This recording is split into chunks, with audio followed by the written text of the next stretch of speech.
Hey,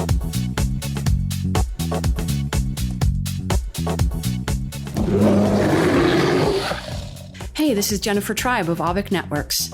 I'm the host of Avik's podcast, Frankly MSP, where we talk about how to boost productivity, efficiency, and profitability in your service provider business.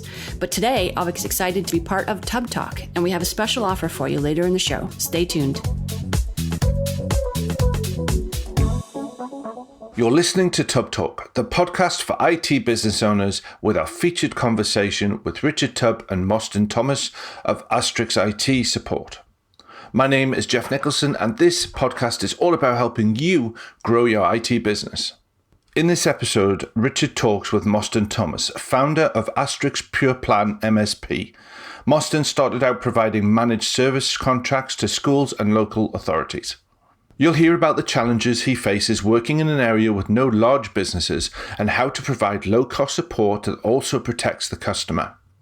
This episode was recorded in person between Richard and Mostyn at the Network Group event in the UK. And now, without further ado, here's Richard Tubb talking to Mostyn. Hi everyone, Richard's here with an interview with Mostyn Thomas from Wales-based Astrix Systems. That's correct. Tell us exactly where in Wales you are for the uninitiated. We're located in a place called Abercynon, which is about 10 miles north of Cardiff on the A470 there. Okay. And give us a little bit of background on where you've come from, how you've got to where you are, because you're running a managed service provider now, a pure play managed service provider. Yes. And what brought you to that point?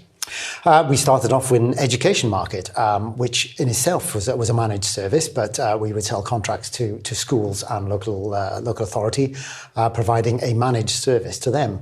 Then moving into businesses and sort of break fix and sort of partial managed services. We've now moved away from education. Markets changed, and so have we.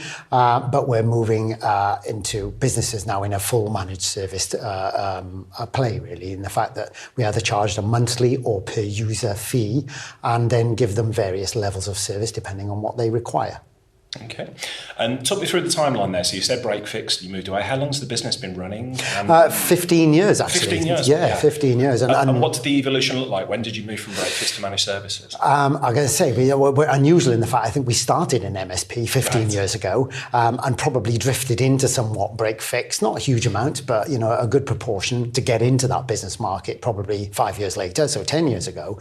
And then I guess because of our experience in education and that MSP model there, we recognised early people doing the MSP play and probably 7 or 8 years ago started to really focus on this is where we need to be, go back to where we started really, but in the business forum. So the last 5 years have been just total MSP basically. We've got to that and just slowly honed down and not got rid of, but either engineered those customers to be MSPs or party company and left them to another provider really. Yeah, and I know many of the MSPs watching today will be interested if I ask you specifically about the tools and techniques that you use within the business. Sure. But before we go down that road, I'm intrigued. What's your definition of a managed service provider? How would you define an MSP?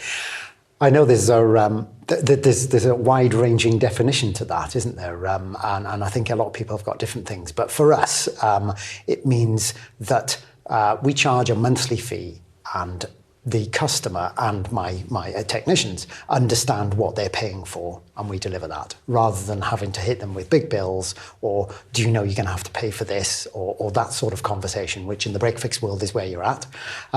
So for us, it's that. I know that pure MSP mainly is probably so much per user per month, and we have got some of those clients, and we would love to move entirely to that. But our location and our client base still restricts us from doing that purely. I've got to be honest, that's where the utopia is. That's where we would like to be, because it's clear for customers and clear for technicians and for planning of the business. That's where to be. So I guess we're somewhat hybrid to a certain extent, but moving towards a full model and even exploring the fact of adding hardware into that as well. Yeah. So you get a one fee and you get your hardware, you get everything, which would guarantee quality from end to end, really. Yeah. And you mentioned things might be slightly different in your part of the world. How would you've got vast knowledge of how MSPs across the UK and Europe and worldwide indeed work. How would you define the Welsh market and what are the differences between where you are specifically in Wales and the rest of the UK? I think that there's a couple of differences. One being that the Welsh market is somewhat separated from the rest of the country. Obviously, we are, it is joined, but there is sort of a cultural change there. So, although Welsh companies will buy off English, American, whatever companies, there's an appetite to buy from local people, which is across the UK, I realise, but it does seem quite strong, and I know the similar is due in Scotland as well. So you've got that, and I think also South Wales, where we're located, is very much small business land. There's very little large industry there anymore. You haven't got huge employers. So there doesn't tend to be the sort of medium-sized employers who are working with those. It's very, very much small business and slightly bigger business. So you have to tailor your offering to who's in your location or move location.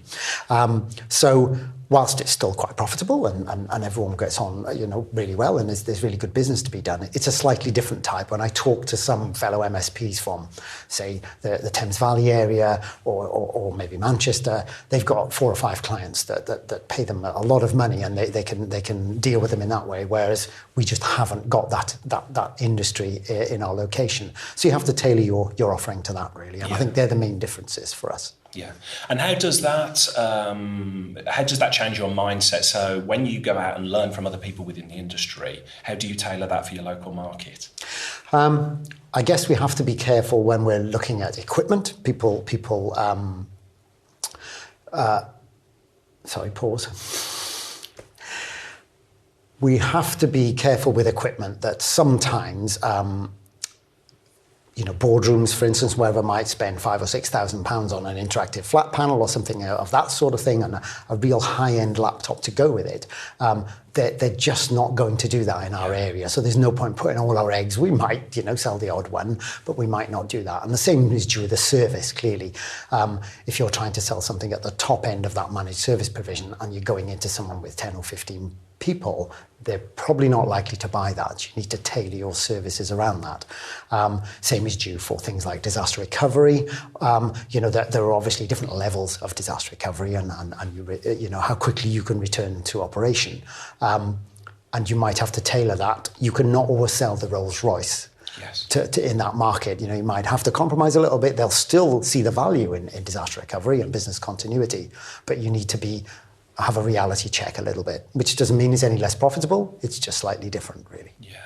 So let's dig a bit deeper into Astrix systems. How many members of staff? You've already mentioned you've got 15 years of experience there, but how many members of staff? And if we can, let's talk a little bit about the tools that you use in the business as well. Okay.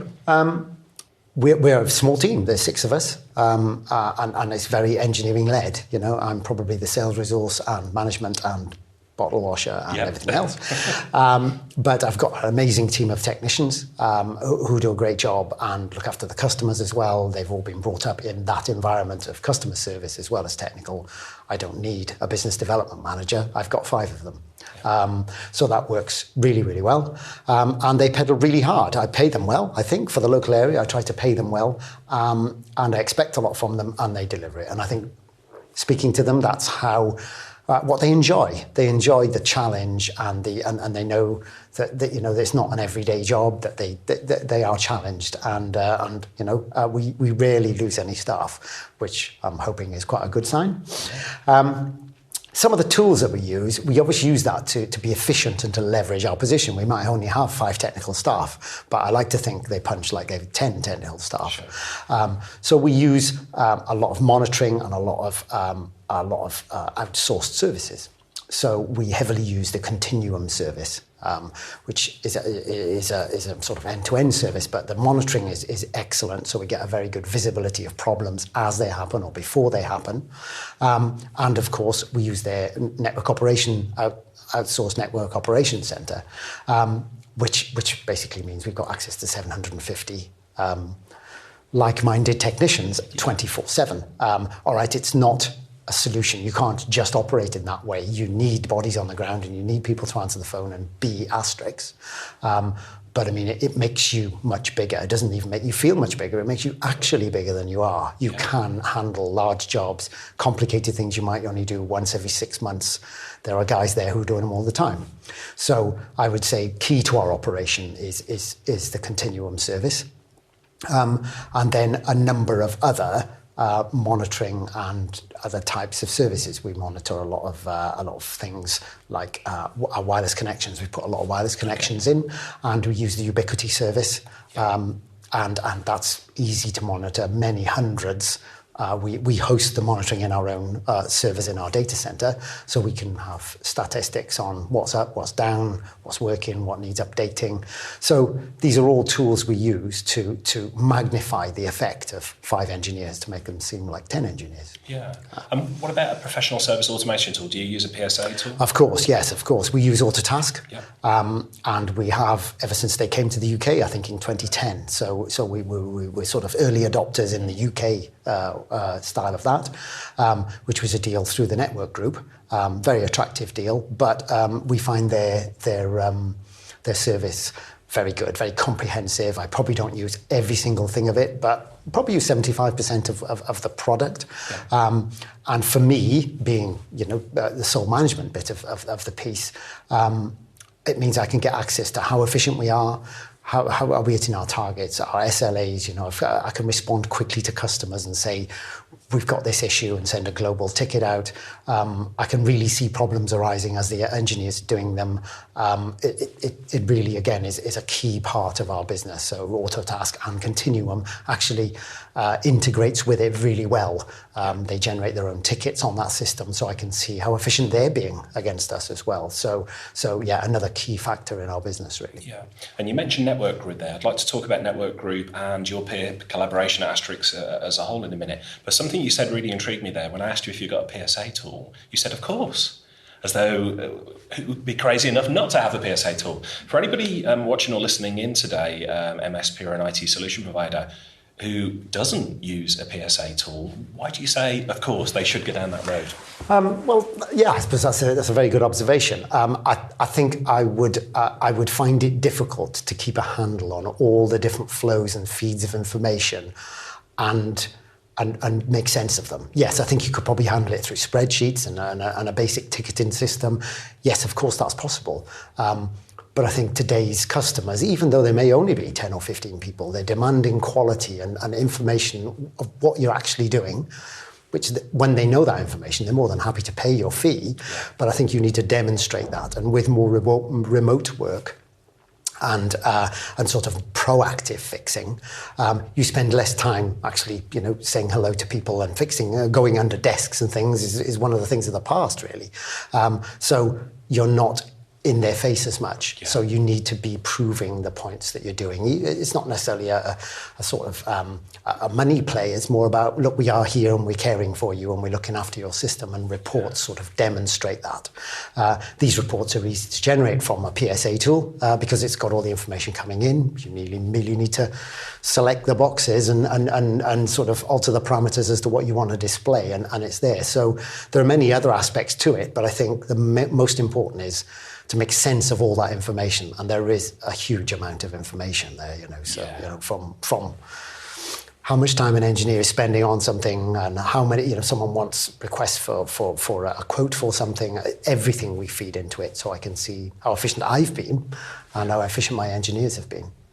Makes sense. And one of the things about a PSA system, you already touched upon it, information that it can spit out basically for you, all depends on the information that you put in there in the first place. So I'll ask you, just between you and I, because there's no one else around here at the moment, how good are your engineers at actually logging tickets, updating tickets and entering their time in the system? I think I know what you're getting at, and I've had many conversations around this. And I've got to be honest, I alluded earlier, they are a very good team of engineers and stroke business development people. So they realise, we have many sessions, training sessions on how important it is. I'm not checking up on them. It's really important that they understand that by recording everything, we understand which customers are profitable and which aren't. And clearly, if we've got lots that aren't, there's going to come a point where we can't pay the wages. So it's self-preservation to a larger extent, and I try to impress that on them. I don't try. They get that. So I think, yes, some organisations have got a culture sometimes that they don't report everything or they over-report things. I guess that's a culture thing, and I like to think we've instilled the right culture. But, the job of the business owner or whatever is to sanitise those reports and make sense of them, I suppose. So you really have got to make sure that the information going in is clean. I guess garbage in, garbage out. Absolutely. Exactly. Yeah. Really interesting insight there, and I think will be of interest to a lot of people listening and watching this about the culture of the business. I speak to MSPs quite a lot, and the reason, and you knew where I was getting at there, the reason I asked that question about the information that goes in is so many MSPs that I come across really struggle to get their engineers to log time, because the engineers just don't understand why they need to. They say, hey, I'm too busy fixing issues to log time. So it sounds as though you've nailed that, and it sounds as though you've nailed it by letting the engineers know that their job isn't just to fix issues, they're part of the business as a whole, and the time is needed to be logged to understand where you could be more profitable as a whole business. I would agree, absolutely. I'm very much into instilling a very good business culture as well, and the engineers, I may not get it right all the time. In fact, I'm sure if they're watching this, they will probably agree. But I like to share the vision of the whole business, where we'd like to go. I include where they'd like to go into our discussions as well. We regularly meet, not just team meeting. Let's have find out who's a pain and who's not. We have genuine strategy team meetings, and I like to include them in the business strategy. So they're all bought into the whole exercise, and as part of that, as you just said, they understand the importance of knowing who's paying our bills and who's not paying our bills. And I believe IT people are, everyone likes to pigeonhole us, but I think our IT people are now getting really quite business savvy, and there are a lot of technicians out there who do understand this. They've just never had a chance. Yeah, absolutely. Now, we touched upon the network group earlier on. I've been a friend to the network group for a number of years, really enjoy spending time with the network group. You've been a member for how long now? 7 years this year. 7 years. Yes. And I think you and I first met, I believe it was either through the network group or through CompTIA. One of the two. One of the two there. But I guess the point is you don't work in isolation. You're big on peer collaboration and sharing knowledge with other IT companies. What do you get out of that? Aren't you giving away all your trade secrets to all the other IT companies out there? I guess with any argument, you could look at it both ways, can't you? But I think when I go back to how my business is, and quite a few other members are the same, in the fact that we've got a lot of good staff, but we take on the management and own a bit ourselves, or sometimes some people have got two, and that can be a very lonely role. And sometimes not only lonely, you sometimes struggle for some inspiration and ideas. To join a group of similar-minded people who have exactly the same problems as you and the same issues, and may have a solution to one problem that you've got, and you might have a solution to those, is basically inspirational. To be honest, it just makes life so much easier. Why we share? I guess it's because it's based on experience. You do it once, and it's a great result. You're going to do it again. So you see other people doing it when you first join a group, and you're a bit of trepidation going on there. Yes, why would I tell these people what my golden egg is? But you soon realise you give one golden egg away, you get 6 back. And I think that is the key, absolutely. I love it, yeah. Where else do you look to for your inspiration, advice, motivation within the IT industry? How do you keep your soul sharp? How do you keep your mind sharp and learn about new things? Staying with Network Group, I would say I pick up a lot there. They have a lot of great quality speakers. They engage yourself. So go to you guys. A lot of great quality speakers and me. No. So we get a lot through there. Yeah. Obviously, other industry speakers like yourself. I got a CompTIA. You've obviously seen me there, and they hire a lot of great speakers too, and that sort of thing. So I think you have to be careful not to spend too much time out of the office, but I think it's really important when you run a business that you take direction and new ideas. So I think I book myself on probably 3 or 4 key events per year that I know I'm going to get good quality from, and of course probably 5 network group a year. So that's probably nearly 1 per month, but it's essential business development time that you've got to invest to go forward. You can, particularly on your own, you can become stagnant very quickly. So there are definitely some key events, and I know on your website you normally put a calendar of the really key events, and that's really good because they're really important. Fantastic. Are you a book reader? Do you read a lot of books or not? I do read quite a few, and very fortunately, the managing director of the group is an avid book reader, so he's always got something to recommend for you. So I'm clearly always doing that. And what was the latest book that you read that made an impression on you? I think the latest book that that's made an impression on me was one I revisited, actually. Okay. I think it's one that I gave to Phil at some point, and he's probably not going to believe me. But I redid it because about 6 months ago, I gave a copy to all the staff, which was The Fred Factor. Ah, yes. Mark Sanborn, which is a very simple book to read and what have you, but as usual, the simple things are the best. So I've read quite a lot, but gone back to that one, reread it and thought I'm going to buy them all a copy. So I did, and the lessons are still true today. Yeah. So that's The Fred Factor by Mark Sanborn. We'll include that in the show notes as well for anybody who wants to get more of it. Do you listen to podcasts, visit blogs, things like that? Is there any that you'd pick out? And I should say I'm not fishing here for everyone. But, I've got to be honest, sometimes it's difficult to get enough time to do it, but clearly I listen to yours. That's fine. And there's quite a few around that I search around. I'm struggling to remember them right now. I think, there are quite a few signposted from MSP Mentor and a couple of other sites which you sort of end off, sort of going off on a tangent and finding them. But so, yes, again, it's valuable time for development of your business. So I do look at a few, but I'm going to be watching this one. Let's revisit tools for a moment. Something you said I found interesting. You talked specifically about disaster recovery. Right. Do you use, and business continuity, do you use a specific tool for that, or is it a hybrid? Is it something you built yourself? We're all of the above, unfortunately, at the moment. And I think that market is very much that way. We've held a couple of sessions here at Network Group around it, and there were so many solutions. Yeah. I think we probably use 3 at the moment. We're starting to use the Continuum offering, which seems a very, very good one, backed by the Network Operations Centre, obviously. And we use the Datto alternative as well, which again is a great piece of equipment. More high end, and again, I have to be careful going back to where we are in South Wales. You have to tailor to what people can afford. And we use our own one. We've got our own data centre. Well, we've got our own racks in a data centre local to us.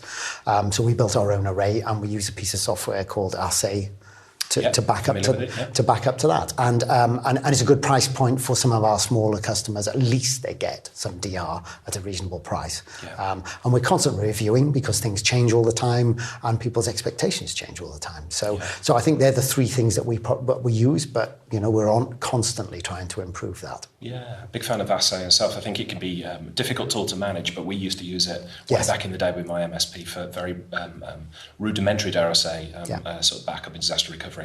The market has certainly moved on with your Datto and your Continuum and things like that. But again, you make an interesting point about it's what the market will bear and what the local market will bear. So if people don't see the value in it, they're not going to go ahead with it. So. Yes, and I think I'd rather give them something than nothing. I mean, we see so many infections, crypto infections, rather than just fire and flood. They tend to be much more relevant nowadays. So you need to give them something. You need to give them something. And you're right, it's not quite as comprehensive, but at least it works. Exactly, it's something. Just off a tangent, Crypto Locker, have you had any clients who have been affected by that? How have you helped them out of that, quite frankly, horrible situation? Unfortunately, yes, we've had many. The direction of our company is heading, headlong towards security and sort of preventing that and hopefully recovering people from it. But yes, many. I can't think of the number off the top of my head for 2016, but I can tell you how many are in the last 3 weeks of December, and that was 2. Yeah. So, one was a laptop, which was fairly important, and another one was a server, a whole system. Wow. And It's not easy. It's not easy, and it's a difficult thing to manage those customers as well because they're at a point of extreme stress. Yeah. So you have to, you have to really get your kid gloves on. You really want to say, "I told you so." You're not taking provide. So you must find it incredibly frustrating, though, to give advice and then to see it. Yeah. It is, and I think people watching will probably, echo that. They will say, I told you this would happen, or you didn't spend the money and I did tell you and what have you. But you have to be sort of magnanimous about it and think, right, okay, this is how we're going to go around fixing it. It's going to cost you a bit of money, but this is how it is. And a couple of our clients in the past have then turned into our best evangelists, really. Yes. Once you've recovered them and they've done it, they you could wheel them out in front of anyone and they will tell you how to do it. So people are very appreciative as well. So that's quite a rewarding aspect for our engineers in the fact that you basically are rescuing someone's business. And they quite like that. The engineers quite like that. And obviously customers tend not to shout and scream. They're really appreciative as well, which everyone is happy with, obviously. So yes, the numbers are vastly on the increase. I wish I could tell you how many. There were lots, but 2 in the last 3 weeks of December tells it all, really. And that's pretty consistent throughout the year. We've had everything from actual people remoted into the box manually to many of the automated crypto locker attacks, advanced persistent threats, you name it, we've seen it. We've had people pay the ransom and not pay the ransom. We've had people have phishing attacks and paid £22,000 in from their bank. They did get some back, but I wouldn't have been extremely happy about that. So again, we've now started to move into education. Start to go around saying, teaching some staff what to look for in a phishing email, because obviously notoriously difficult to defend against. But if we can educate to a certain extent, you never pay something just based on an email. First of all, end of sports, really.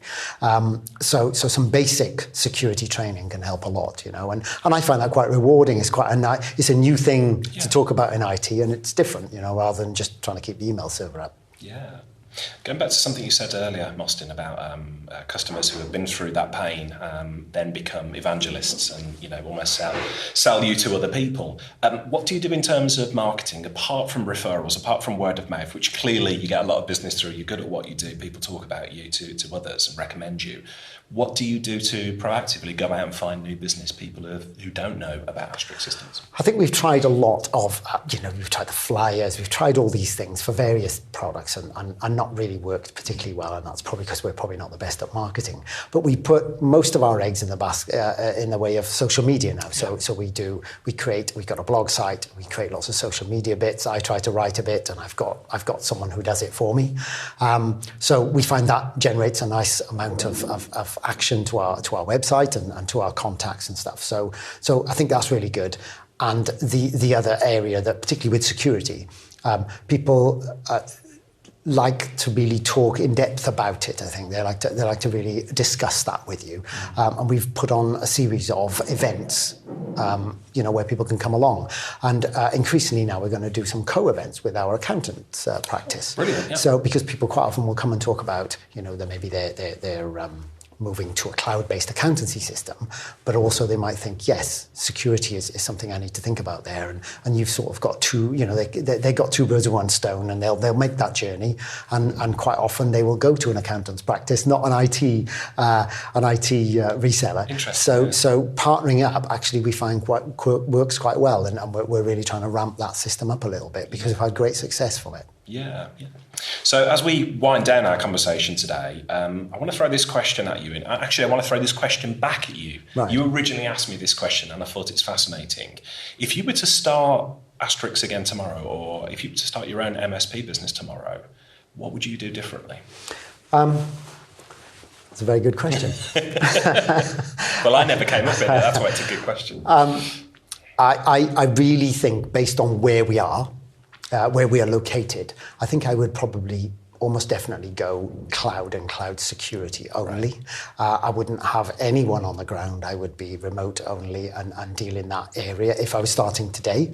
I think there's huge potential in that area, and you can work alongside current ISPs, current providers and internal departments without any threat. So I would think marketing would be a lot easier. Yeah. And you'd have quite a very clear way of where you're going and what you're achieving. You know, I can't criticize anyone who's doing anything else. I'm doing all those bits and along the way. But you asked me the question of where I would start today, and that's where I would start, I think. Interesting. And what's in the future for actual Astrix? So you're not going to reboot Astrix and do it, but what's in the future for Astrix over the next, say, 18 months, 3 years? Like I said, security is our number one focus now. So we are really gathering certifications and more training and various other things. You know, we've become a certification body for Cyber Essentials Standard, which is gathering pace and really becoming a good badge for any business to prove that they've done at least some work in that area. So we're doing a lot there.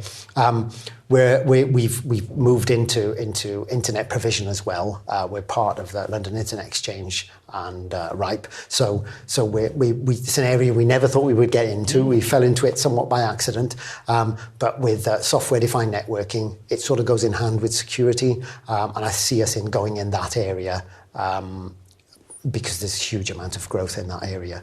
So I see that's where hopefully in 3 years we're the best in Wales at that. Well, we'll revisit this video and this podcast in 3 years' time and see where you are with it. So, definitely. Just before we go, during these interviews, I try to ask the questions that I think the audience, my audience out there, MSPs, will want to know. Don't always hit the mark, so there's bound to be some questions that people want to ask. How would people get in touch with you online, social media? You mentioned you're very active on. How can people reach out to you with any further questions they've got? I'm always happy to answer emails, honestly. So mostyn.thomas@astrix.co.uk. May regret that at this rate, but let's see. Not bothered. We're on. I'm on LinkedIn at Astrix Systems, and the same for Facebook.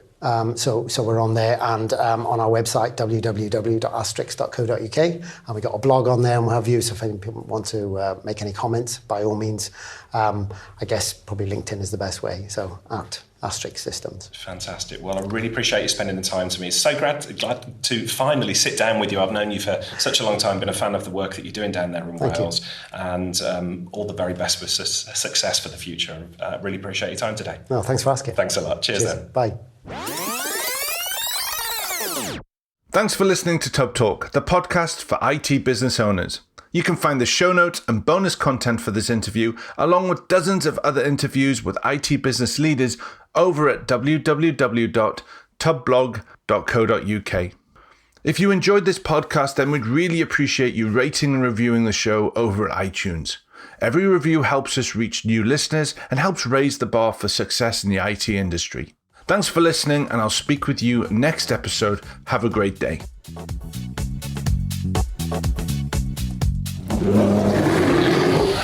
Hey, it's Jennifer Tribe from Avic, back to tell you about that special offer. First, what is Avic?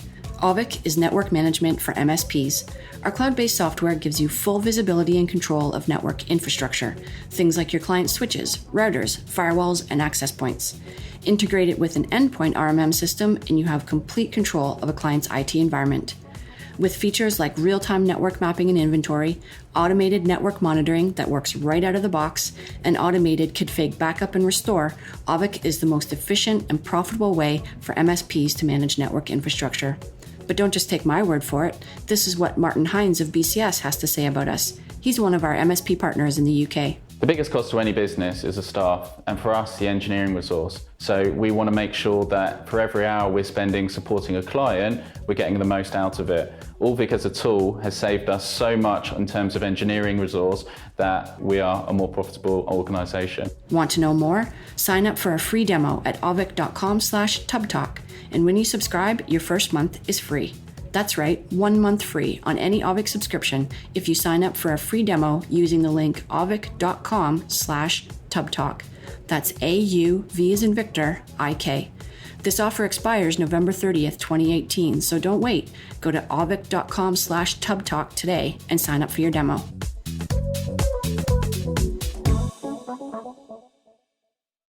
Hey team, this is Richard again. Just one more thing before you take off, and that is MSP Insights. Now, every Tuesday, I share my thoughts on the business of IT with you, the managed service community. Thousands of managed service providers already subscribe to MSP Insights. It's easy to sign up, easy to cancel. MSP Insights is basically a short email from me every Tuesday without fail with advice on growing your IT business, plus cool resources I've found, discovered, or started exploring that week. It's kind of like my diary of cool things and often includes articles or books I've read, tools I've discovered, and events I think you'd be interested in, often sent to me by my friends and Tub Talk podcast guests. So if that sounds fun, a short tiny bite of MSP goodness every Tuesday, and you'd like to try it out, just go to go.tub.co/Tuesday. That's go.tub.co/Tuesday. Drop in your email and you'll get the very next one. Thanks for listening.